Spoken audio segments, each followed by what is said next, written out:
नमस्कार, स्वागत है साहित्यिक झरोखा चैनल पर। आज हम करेंगे ठेस कहानी के महत्वपूर्ण प्रश्न। ये प्रश्न जो आपके एग्ज़ाम की दृष्टि से महत्वपूर्ण है, उन प्रश्नों को हम यहाँ पर देख रहे हैं। मुख्य रूप से ये प्रश्न एग्ज़ाम में 4 नंबर के लिए आते हैं। तो आइए ठेस कहानी के प्रश्नों को देखते हैं। ठेस कहानी का जो पहला प्रश्न बन सकता है वो है, ठेस कहानी का प्रतिपाद्य स्पष्ट कीजिए। प्रतिपाद्य का मतलब होता है उद्देश्य, यानी इस कहानी को लिखने के पीछे लेखक का उद्देश्य क्या है वो हमें बताना है। तो सबसे पहले हम इस कहानी का परिचय देंगे या भूमिका बनाएंगे कि ये कहानी किसकी है। फणीश्वर नाथ रेणु द्वारा रचित ठेस कहानी है।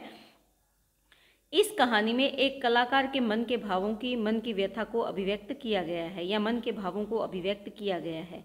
अब इस कहानी के अगर उद्देश्य की बात करें तो इस कहानी में क्या दिखाने का प्रयास किया है, किसके माध्यम से? सिरचन के माध्यम से। जो सिरचन है वो इस कहानी का नायक है और एक कलाकार है, एक बुनकर है जिसकी कला का इस कहानी में जिक्र किया गया है।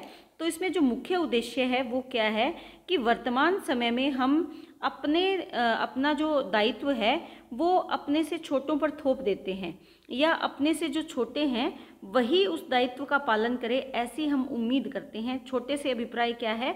जिन्हें उच्च वर्ग अपने से निम्न समझता है, चाहे वो समाज का एक कारीगर है या वो निम्न जाति का व्यक्ति है या एक कलाकार है, उसका यहाँ पर चित्रण किया गया है। इस कहानी में जो सिरचन है ये शीतल पाटी और चिक आदि बनाने का काम करता है। लेखक के घर में सिरचन को बुलाया जाता है और सिरचन से जब काम करवाया जाता है तो सिरचन के साथ उसकी चाची के द्वारा जो व्यवहार किया जाता है वो सिरचन के मन को ठेस पहुंचाता है। इसीलिए सिरचन इस काम को बीच में ही छोड़कर अपने घर चला जाता है। लेकिन सिरचन के हृदय को जो ठेस लगती है वो कितनी गहरी है ये कोई भी नहीं जानता। सबके जो भाव हैं वो किसके साथ जुड़ जाते हैं? मानू के साथ। कि अब मानू का क्या होगा? मानू कौन है? लेखक की बहन है, जिसके ससुराल से ये फरमाइश आती है कि सिरचन के द्वारा बनाई गई शीतल पाटी और चिक मानू अपने साथ लेकर आए। ऐसी उनकी फरमाइश है मानू के ससुराल वालों की। तो मानू लेखक की बहन है और मानू के साथ सहानुभूति क्यों जुड़ जाती है? क्योंकि सिरचन तो चला गया, अब मानू के लिए सामान कौन बनाएगा। लेकिन लेखक की चाची से सिरचन के मन पर क्या बीती, कैसे उसको अपमानित किया गया, ये कोई भी समझने का प्रयास नहीं करता।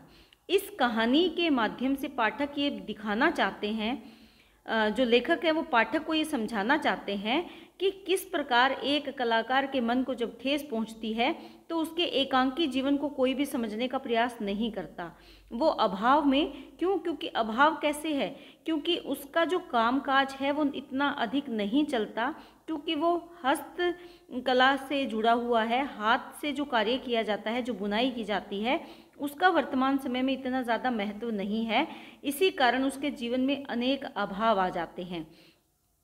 उस अभाव को दिखाना ताकि जो पढ़ने वाला पाठक है वो ये जान पाए कि एक कलाकार के जीवन में अभाव और अपनों का ना होना उसे कितना पीड़ादायक बना देता है उसके जीवन को, ये दिखाने का प्रयास किया गया है। लेकिन जब अंतिम घटनाक्रम आता है उसमें सिरचन मानू के लिए शीतल पाटियाँ और चिक बनाकर रेलवे स्टेशन पर पहुंच जाता है। वहाँ क्यों पहुंचता है? क्योंकि सिरचन ये जानता है कि किसी का जब अपमान किया जाता है तो उसके मन को कितनी पीड़ा पहुंचती है, और वो पीड़ा किसी दूसरे को वो नहीं देना चाहता। मानू के लिए अगर वो सामान तैयार नहीं करता तो मानू का ससुराल में अपमान होगा और उसके मन को भी वैसी ही पीड़ा पहुंचेगी। कुछ इसी विचार के साथ सिरचन मानू के लिए सामान तैयार करता है और उसे देने के लिए रेलवे स्टेशन पर पहुंच जाता है। तो इस कहानी में अगर देखें तो जो सिरचन है वो स्वयं कला का प्रतीक है। कला क्या है? कला सत्य, शिव, सुंदर से बंधी हुई जो कला है, इन विचारों से जुड़ी हुई जो कला है उसका प्रतीक है, और यही कला है जो जीवन में लय और ताल को सम्माहित करती है। तो इसी तरह अगर हम देखें तो सिरचन चाहे स्वभाव से अक्खड़ है, थोड़ा सा बड़बोला है, लेकिन फिर भी कैसे उसके मन को ये बात कचोटती है कि उसका अपमान किया गया, वो अब सहन कर लेगा, लेकिन अगर मानू का ससुराल में अपमान होगा तो मानू सहन नहीं कर पाएगी। इसी बात को ध्यान में रखते हुए वो उसके लिए सामान तैयार करता है। तो इस कहानी में मुख्य उद्देश्य लेखक का क्या है, इसको हम निष्कर्ष में दे सकते हैं। ये कहानी घटनाक्रम बताने के बाद कि निष्कर्ष रूप से लेखक ये बताना चाहते हैं कि एक कलाकार के मन को जब ठेस पहुंचती है तो कैसे उसके जीवन में नीरसता और एकांकीपन आ जाता है। तो हमें इस बात का ध्यान रखना चाहिए कि किसी भी कलाकार की कला की हम अगर कदर करते हैं तो हमें उस कलाकार की भी कदर करनी चाहिए। कला के साथ साथ उस कलाकार का भी हमें पूरा सम्मान करना चाहिए ताकि उस कला को बचाया जा सके। क्योंकि जब सिरचन का अपमान किया जाता है तो सिरचन ये निर्णय कर लेता है कि अब वो किसी के घर जाकर शीतल पाटी और चिक नहीं बनाएगा। तो ऐसा समाज के द्वारा ना किया जाए, किसी कलाकार का अपमान ना हो, इसी उद्देश्य से इस कहानी की रचना की गई है। दूसरा जो हमारा प्रश्न है, कहानी के आधार पर स्पष्ट कीजिए कि वर्तमान समय में हस्तकला का महत्व कम होता जा रहा है। हस्तकला यानी हाथ से की गई कला या कारीगरी। जो सिरचन है वो भी हाथ से काम करता है, बुनकर है, बुनाई करता है। तो यहाँ पर हमें बताना है कि वर्तमान समय में जो हस्तकला है वो कम हो रहा है, उसका महत्व, इस बात को हमें स्पष्ट करना है। ये हम जानते हैं कि कम हो रहा है, लेकिन हमें यहाँ पर स्पष्ट करना है। तो इसमें सबसे आप परिचय देंगे कि ये ठेस कहानी में इस कथानक को लिया गया है और ये फणीश्वर नाथ रेणु जी की बहुचर्चित कहानियों में से एक है। इस कहानी में सिरचन नामक जो कारीगर है उसके व्यक्तित्व को स्पष्ट किया गया है कि किस प्रकार एक कलाकार के हृदय को जब ठेस पहुंचती है तो वो अपना कामकाज या व्यवसाय छोड़ने की ठान लेता है। यानी उसके मन को जब ठेस लगती है तो अपना काम भी छोड़ने के लिए तैयार हो जाता है। जिस कला में वो माहिर है, जिस कला से उसकी पहचान है, वो उस कला को भी छोड़ने के लिए तैयार हो जाता है। क्यों? क्योंकि उसके मन को ठेस लगती है। इस कहानी में अगर देखें तो जो सिरचन है, किसी समय में उसकी कला की इतनी ज़्यादा कदर थी कि लोग उसकी खुशामद करते थे। उसके घर के आगे लंबी लंबी लाइनें लगी रहती थी। किसकी? जो अमीर लोग थे, गाड़ियों में आकर भी लाइन लगाकर खड़े रहते थे उससे सामान बनवाने के लिए। लेकिन वर्तमान समय में ऐसा नहीं है। वर्तमान समय में ऐसा क्यों नहीं है? वो सब किसके कारण हुआ? वो हुआ मशीनीकरण के कारण। यानी जो हमारा समाज है वो मशीनों से जुड़ गया है। हम अपना काम मशीनों से करने लगे हैं। तो वर्तमान समय में मशीनीकरण के कारण ऐसा हुआ कि मशीनों द्वारा जो कार्य किया जाता है वो हाथ से किए गए कार्य से कहीं ज़्यादा जल्दी और सस्ता होता है। इसीलिए हम मशीनों की तरफ भाग रहे हैं और उसी से बने हुए सामान को अधिक महत्व देते हैं।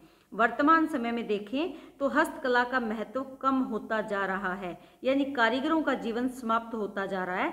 ऐसा हम इस कहानी के माध्यम से बता सकते हैं। तो इस तरह आपको बताना है कि वर्तमान समय में हस्तकला समाप्त हो रही है। क्यों हो रही है? कारण क्या है? मशीनों के आगमन से। मशीनों द्वारा काम कैसे होता है? कम पैसों में और जल्दी हो जाता है, सस्ता होता है। तो इसीलिए हम यहाँ बता सकते हैं कि वर्तमान समय में पिछली सदियों से भी ज़्यादा कारीगरों का अपमान हो रहा है या कारीगरों को उसका कार्य नहीं मिल रहा। कारण क्या है? क्योंकि मशीनीकरण हो गया है या मशीनीकरण बढ़ रहा है। तीसरा हम यहाँ पर प्रश्न देखते हैं, सिरचन की चारित्रिक विशेषताओं पर प्रकाश डालिए। देखिए, जो सिरचन है वो इस कहानी का नायक है। उसके चरित्र के बारे में हमें बताना है। तो सबसे पहले तो विशेषता उसकी क्या है कि वो कुशल कारीगर है। उसी के कारण उसकी पहचान है, वो कुशल कारीगर है। भूमिका बनाकर आप बताएंगे। भूमिका में आपको यही लिखना है कि ये जो सिरचन है ये इस कहानी का नायक है और ये कहानी किसकी है? फणीश्वर नाथ रेणु की कहानी है। तो सबसे पहले तो आप भूमिका बनाएंगे और भूमिका में आपको पहले कहानी का परिचय देना है। उसके बाद चरित्र की विशेषताएं निम्नलिखित हैं और उसमें पहली विशेषताएं आप बताएंगे कि वो एक कुशल कारीगर है। दूसरा, वो स्वाभिमानी है। अगर वो स्वाभिमानी ना होता तो अपनी बेइज्जती होने के पश्चात वो काम छोड़कर कभी नहीं आता। यानी लेखक के घर में जब उसके स्वाभिमान को ठेस पहुंचती है तो वो काम छोड़कर वहां से अपने घर चला जाता है और ये निर्णय लेता है कि आगे से वो कभी ये कार्य नहीं करेगा। यानी बुनकरी का जो काम है वो कभी नहीं करेगा। तीसरा, अगर हम इस कहानी को ध्यान से पढ़ें तो हम देखते हैं कि जो सिरचन है वो खाने पीने का शौकीन है। यानी उसे खाने पीने में अच्छी चीज़ें चाहिए, तो खाने पीने का शौकीन है। कभी उसे पान चाहिए, कभी उसे मसाला चाहिए, कभी उसे रायता चाहिए, इस तरह। यानी वो खाने पीने का काफ़ी शौकीन है। चौथा, हम इसमें पॉइंट बना सकते हैं कि वो सहृदय व्यक्ति है। अगर ऐसा नहीं होता तो वह मानू के लिए कभी सामान लेकर रेलवे स्टेशन पर नहीं पहुंचता। क्योंकि उसके मन को ठेस लगी थी, लेकिन फिर भी मानू के प्रति जो प्रेम का भाव है उसके कारण वो उसके लिए सामान लेकर रेलवे स्टेशन पर पहुंच जाता है। तो इस तरह हम मान सकते हैं सहृदय यानी हृदय सहित अच्छे मन का व्यक्ति है। पांचवा हम पॉइंट बना सकते हैं कि वो कामचोर मजदूर है। ये हम क्यों लिख रहे हैं, क्योंकि हम शुरू में जब कहानी पढ़ते हैं तब हमें जिस सिरचन के बारे में पता चलता है तो उसमें यही बताया गया है कि कोई भी उसे अपने खेत में मजदूरी के लिए नहीं बुलाना चाहता, क्योंकि वो कामचोर है।